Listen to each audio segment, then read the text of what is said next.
In today's video, I'm going to teach you how to create a concept map in Miro.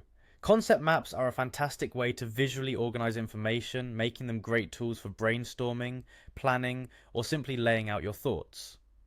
Miro, with its user-friendly interface and extensive tools, makes this process even more accessible.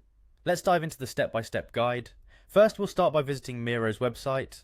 Open up your browser and type in miro.com. This is your central hub for all things Miro.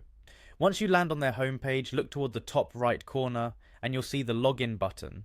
Click on that and you'll be prompted to enter your credentials. If you prefer, you can sign in with your Google account for a quicker access.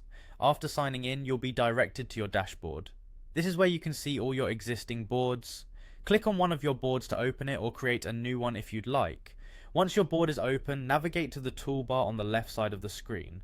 Locate the plus button, which will allow you to explore and add various features to your board. Click on it to reveal a range of options. Now we are looking to create a mind map which forms the basis of our concept map.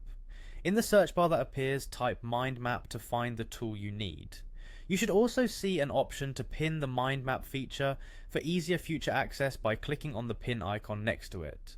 Once it's pinned, go ahead and click on Mind Map to begin the process. With the Mind Map tool now accessible, Miro provides a selection of templates to choose from. These templates give you a fantastic starting point tailored to different purposes. Browse through these options, select the one that fits your needs and add it to your board by clicking on it. Now comes the fun part, customization. This step is where your unique ideas come to life. You can adjust the map to include your own fields by simply clicking on existing text and typing in your information. As you develop your concept, remember that you can reposition any of the elements by clicking and dragging them across the board. This flexibility allows you to craft a concept map that is both visually appealing and highly functional. With these tools at your disposal, you're ready to create an organized and effective concept map on Miro, tailored specifically to your project's needs. Feel free to experiment with different layouts and styles until you find one that works perfectly for you. Enjoy map making and happy mapping.